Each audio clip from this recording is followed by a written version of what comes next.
imaginez contempler les dernières traces des créatures qui dominaient autrefois notre planète, de l'imposant lion barbare qui parcourait les étendues sauvages d'Afrique du Nord à la dernière tourte voyageuse connue en captivité. Ces moments sont plus que de simples images, ce sont les dernières traces d'espèces. Qui a disparu? Nous vous invitons à découvrir ces images et d'autres images d'animaux disparus de la Terre, capturées juste avant qu'elles ne rentrent dans l'histoire. Numéro 1. Le lion de Barbarie, une sous-espèce du lion d'Afrique, habitait les régions désertiques d'Afrique du Nord. Connu pour son apparence majestueuse et son impact culturel, le lion de Barbarie était proche de centres importants de la civilisation humaine ancienne et trouve ses racines dans des textes historiques et religieux. Il a inspiré la déesse égyptienne Sekhmet, est apparu dans des récits bibliques et est mentionné dans le Coran. Il est probable que ces lions affrontaient également les gladiateurs de la Rome antique, devenant ainsi un symbole de force. Cependant, leur proximité avec les établissements humains faisait qu'ils étaient considérés comme une menace. Au fil du temps, leur nombre a diminué. Dans les années 1960, on pensait que le dernier lion de Barbarie avait été vu.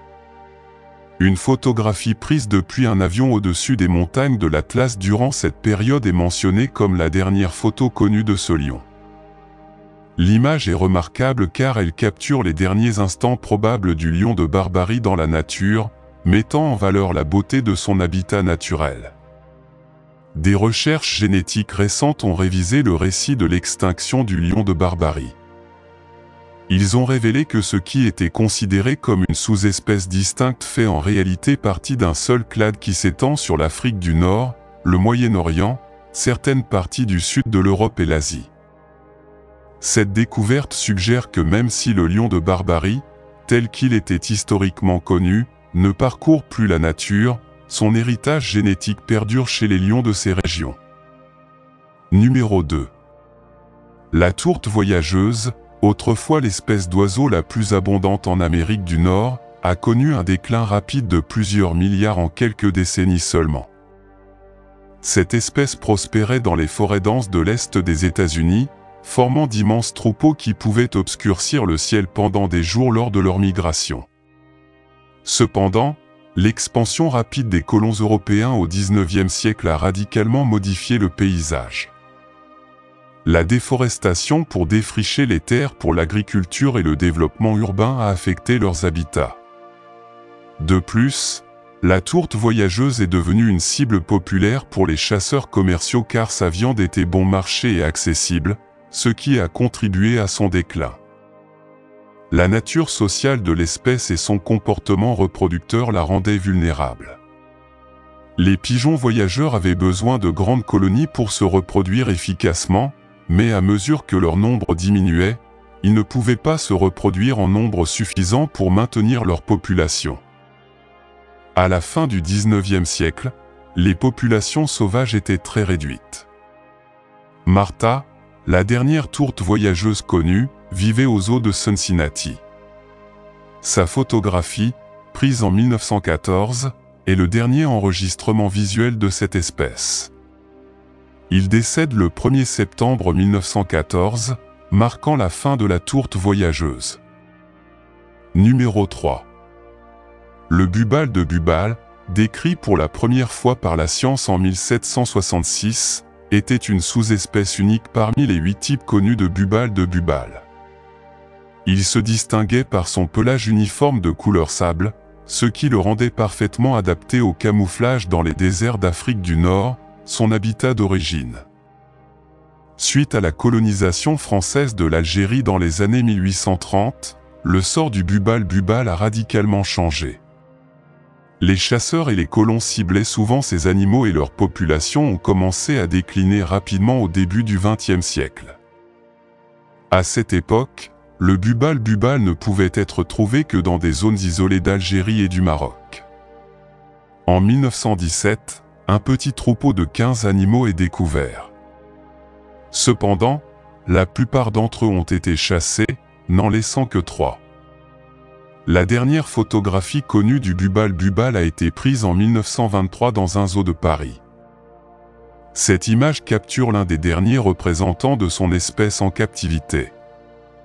À peine 2 ans plus tard, en 1925, le dernier bubal a été observé à l'état sauvage au Maroc, marquant la fin de cette sous-espèce. Numéro 4. Le phoque moine des Caraïbes était la seule espèce de phoque originaire du golfe du Mexique.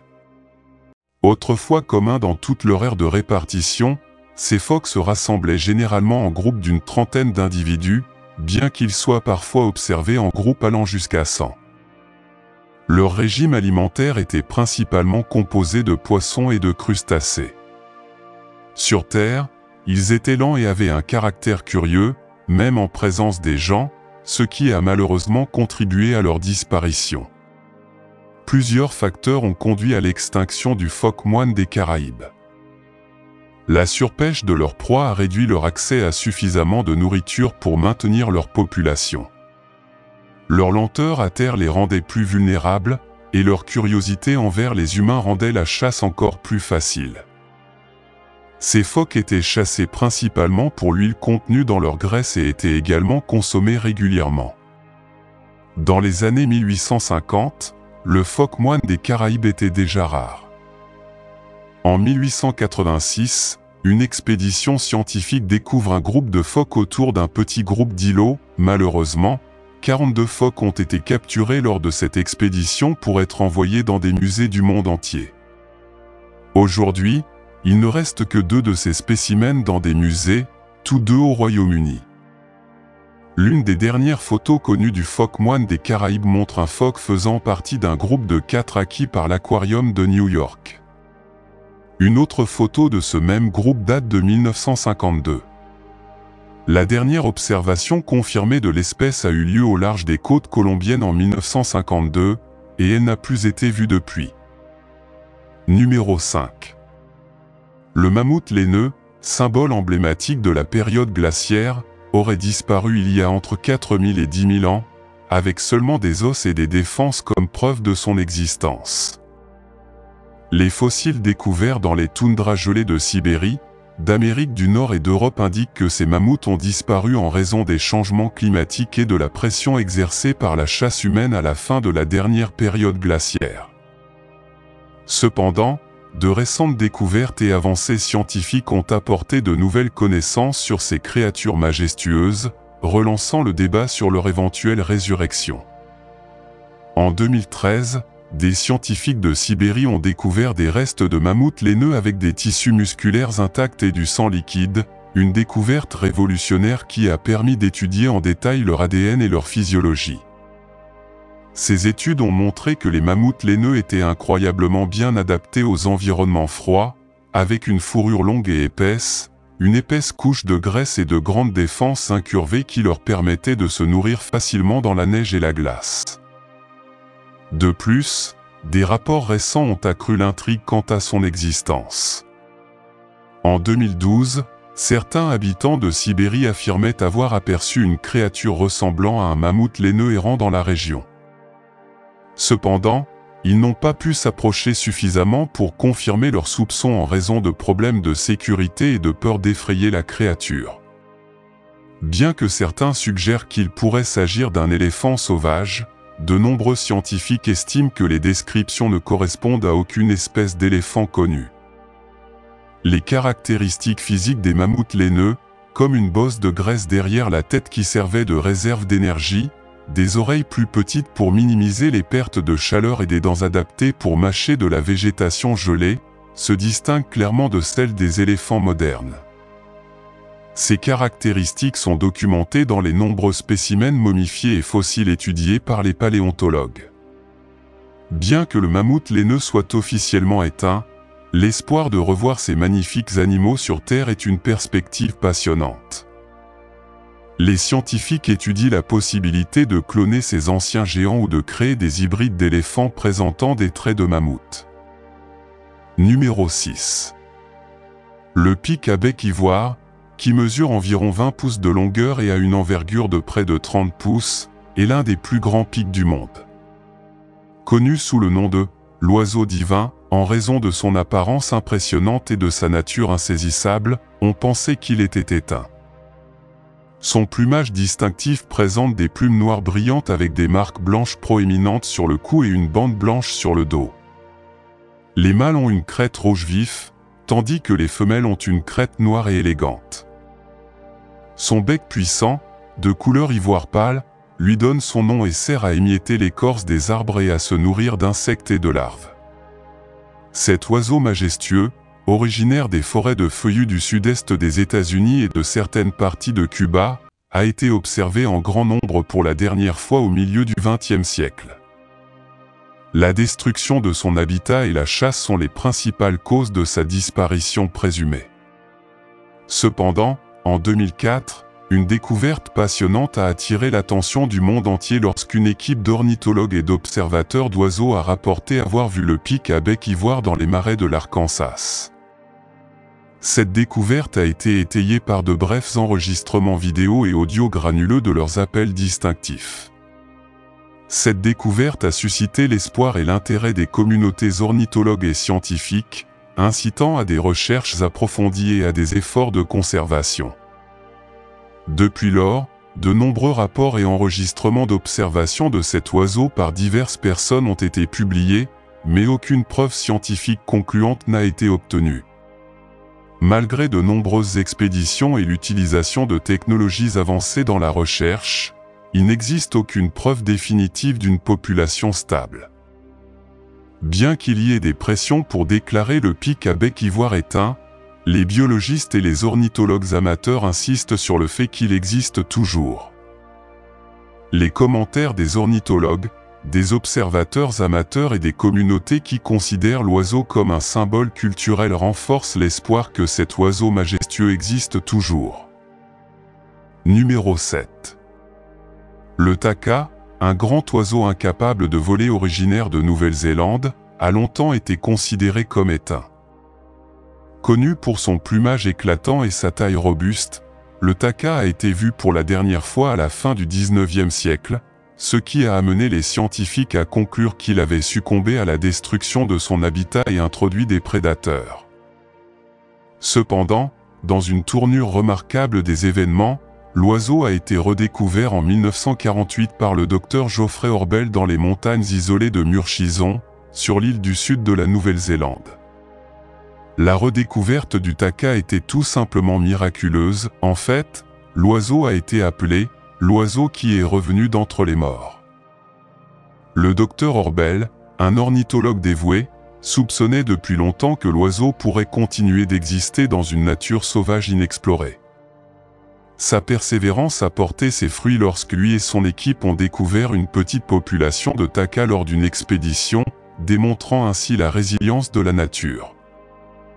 Les caractéristiques du corps du taka sont distinctives et ont fasciné les scientifiques et les amateurs d'oiseaux. C'est un grand oiseau mesurant environ 63 cm de haut et pesant jusqu'à 3,6 kg. Son plumage est un mélange saisissant de bleu profond et de vert, avec un gros bec rouge et des pattes solides. Ces oiseaux ont de grandes pattes puissantes adaptées à leur mode de vie terrestre, et leurs ailes, bien que petites et impropres au vol, sont utilisées pour l'équilibre et pour les démonstrations lors des rituels de parade nuptiale. L'anatomie et les archives fossiles du taka suggèrent qu'il existe depuis des millions d'années, s'adaptant aux écosystèmes uniques de la Nouvelle-Zélande. Leurs pattes fortes et leurs grands pieds sont révélateurs d'une vie traversant des terrains accidentés à la recherche de nourriture. L'oiseau se nourrit principalement de touffes d'herbe, utilisant son bec puissant pour arracher les parties nutritives de la plante. Depuis lors, de nombreuses observations de l'oiseau ont été faites et, en 2023, les défenseurs de l'environnement ont signalé une augmentation constante de la population, avec davantage d'oiseaux relâchés dans des sanctuaires exempts de prédateurs à travers la Nouvelle-Zélande. Cela garantit leur survie continue et met en évidence le succès des efforts de conservation en cours. Numéro 8. Ces requins vivent dans la partie la plus profonde de l'océan depuis 125 millions d'années. En raison de leur habitat profond, nous les rencontrons rarement, ce qui limite nos connaissances à leur sujet. Certains peuvent mesurer jusqu'à 13 pieds de long et avoir des caractéristiques uniques, comme un nez plat, des dents en forme d'ongle et une peau rose. Il s'agit peut-être de l'espèce de requin la plus inhabituelle qui existe, comme tout droit sorti de nos pires cauchemars. Ils vivent à des profondeurs de plus de 330 pieds et on pense qu'ils se déplacent lentement par rapport aux autres requins dans des eaux moins profondes. Ils recherchent leur nourriture sur les fonds marins, se nourrissant de crustacés, de calmars et de poissons. Leur long nez est doté de capteurs électriques spéciaux qui les aident à détecter leur proie dans l'obscurité. Ils vous attaquent furtivement par derrière, effectuant des attaques rapides et mortelles avec leurs puissantes mâchoires, ne laissant que peu de place pour s'échapper. Heureusement, les requins gobelins vivent dans les parties les plus profondes de l'océan, hors de portée de la recherche humaine. S'ils se trouvaient dans des zones accessibles, rencontrer ces prédateurs serait une expérience terrifiante. Numéro 9. Anomalocari, une ancienne créature qui sillonnait les mers bien avant les dinosaures, à une époque appelée le Cambrien, il y a environ 500 millions d'années. Contrairement aux monstres géants communément associés à la préhistoire, l'Anomalocari était étonnamment petit, mesurant à peine 1 mètre de long, voire moins. Son corps élancé, aux nageoires ondulantes et à la forme d'un large éventail, le propulsait avec élégance et force dans l'eau. Armé de dangereux appendices croisés, il poursuivait sa proie sans relâche, sa gueule carrée prête à une morsure mortelle. Lors d'une première chasse sous-marine, l'Anomalocari, avec ses yeux perçants, traquait ses proies avec des mouvements gracieux, démontrant sa domination dans l'environnement et sa position au sommet de la chaîne alimentaire dans un monde antique en évolution. Certains scientifiques pensent qu'Anomalocari aurait pu être le premier prédateur de haute altitude de l'histoire, une force pionnière dans le développement. Sa forme corporelle unique et ses tactiques de chasse le rendent intéressant pour les chercheurs cherchant à comprendre le passé lointain de notre planète. Malgré sa petite taille par rapport aux normes modernes, Anomalocari a eu une grande influence sur l'écosystème de son époque. Numéro 10. Dans les parties les plus sombres de l'océan vit le requin à volant, un animal fascinant et terrifiant. Imaginez un serpent préhistorique long et mince avec des dents semblables à celles d'un dinosaure, c'est un requin à volant. Ils sont timides et rarement vus, nous n'avons eu des images qu'en 2004. Bien qu'ils paraissent faibles, ce sont des fossiles vivants qui nagent dans les océans depuis 80 millions d'années. Leur apparence et leurs parents disparus les rendent uniques. On les appelle ébouriffés en raison de leur apparence. Quand ils ouvrent la bouche, c'est terrifiant, plus de 300 dents pointues réparties sur 25 rangées. Malgré leur corps mince, ils sont musclés et peuvent attaquer leur proie comme un serpent terrestre. Un pêcheur australien qui en a capturé une en 2015 l'a décrite comme une grosse anguille avec une tête de film d'horreur. Il l'appelait un monstre marin et jura de ne jamais en attraper un autre. Numéro 11.